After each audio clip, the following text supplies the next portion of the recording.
9 জন আছে টোটাল। তাদের মধ্যে আমি দুজনকে বলবো কিছু বলার জন্য আজকে যা যা আমাদের আলোচনা হয়েছে। একজন হচ্ছেন উজ্জ্বল নন্দী, আরেকজন গৌরব Goswami.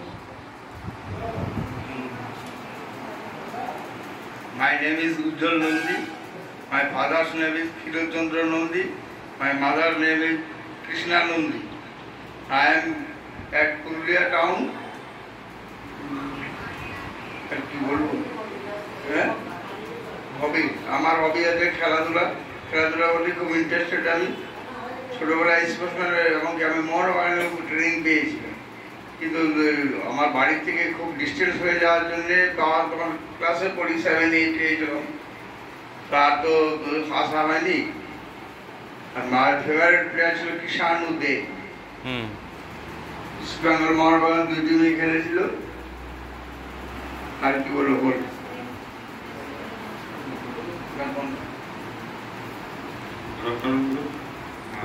My name is Gaurav Goswami. My father name is Hararam Goswami. My mother name is Pranami Goswami. My living condition at Chowbaja.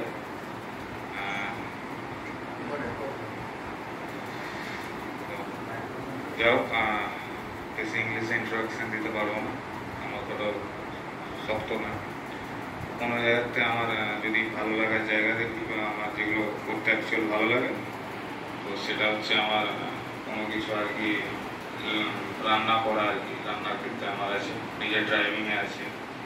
আর নিত্য নতুন কিছু কাজের প্রতি, মানে কোনো একটা কাজ হয়তো ছোটোখাটো কোনো কাজ যে জায়গাটা ইন্টারেস্টিং লাগে যে আমি করবো, কোনো কিছু হাতের কাজ আর কি, বেশি ওই জায়গাটা নিজের একটু ভালো লাগে, ওই জায়গাটা আমি নিজে করার চেষ্টা করি বা আগ্রহ থাকে, ওই জায়গাটা আমার প্রথম থেকে আছে।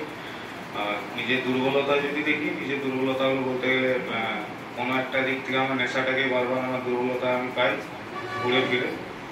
আর যেটা দেখি নিজের রোল মডেল, তো অ্যাকচুয়ালি আমি আমার নিজের মাকেই দেখি, কারণ প্রত্যেকটা জায়গায় প্রত্যেকটা বার তার প্রতি আমি মানে অবমাননা করে, তার প্রত্যেকটা কথা মানে না শুনে না করে বা সেই জায়গাটায় তাকে সবসময় তাচ্ছিল্য করে চলে গেছি। কিন্তু যাই হয়ে যাক, যত দূরে চলে যায় যাই হয়ে যায়, আবার ঘুরে ঘুরে যখন তার কাছে আসি, সে আমাকে আবার নিজের সাথে নিজের সঙ্গে জড়িয়ে রাখে, নিজেকে কোনোদিনও আমার সাথে আলাদা করার চেষ্টা করে না। কারণ আমাকে প্রত্যেকটা বাড়ি তার একটাই উদ্দেশ্য থাকে, আমি যেন ভালো থাকি।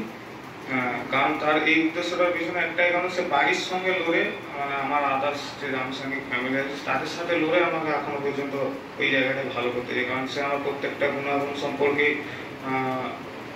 ভালো করে জানা আছে তার আর কি। তো সেই জায়গাটাতে সে আমার প্রত্যেকটা মুহূর্ত ওই জায়গাটাই করতে চাই, ভালোই করতে চাই। আর যাও আগের একটা কোনো একটা ফিলোসফি আর কি শেয়ারিং শুনে খুব ভালো লাগছিল। কোনো একটা জায়গা থেকে, যেহেতু এটা আমার আবার সেকেন্ড ট্রিটমেন্ট, নিজের কোনো একটা ডিপ্রেশনের কারণ বা কোনো একটা জায়গায় রিজার্ভেশন রেখেছিলাম, খুব ভালো লাগছিল নিজের ওই জায়গাটায় একটা গল্প আর কি। আমারও কোনো দিক থেকে আর কি মনে পড়েছে যে জায়গাটা আমাকে নিজেকে একটা রিয়েলাইজ করেছিলাম যখন এখানে প্রথম দিন ঢুকেছিলাম, বা যখন নেশাটা আবার দ্বিতীয়বার শুরু করেন।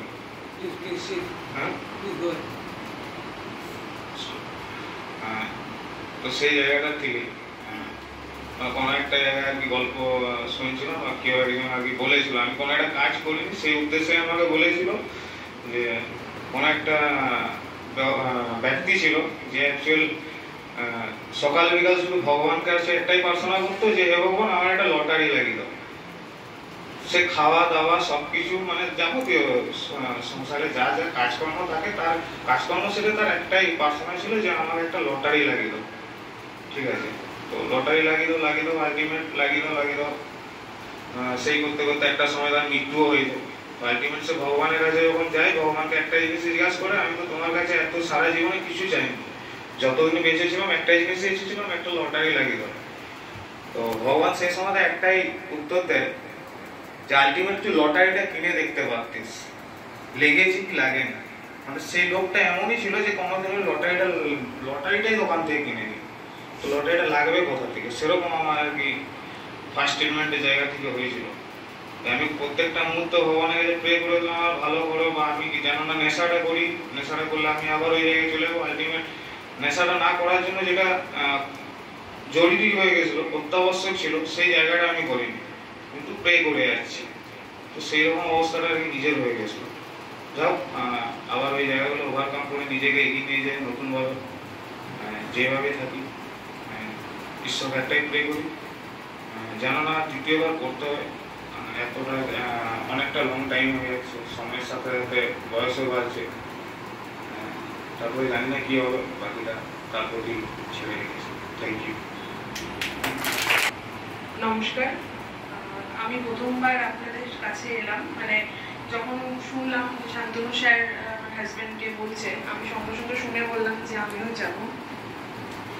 তো কিছু বলবো না, মানে সবাইকার মধ্যে দুর্বলতা আছে এখানে, আর সবাইকার মধ্যে এত শক্তি আছে, আমি সত্যি বলছি এখানে না এলে বুঝতে পারতাম না।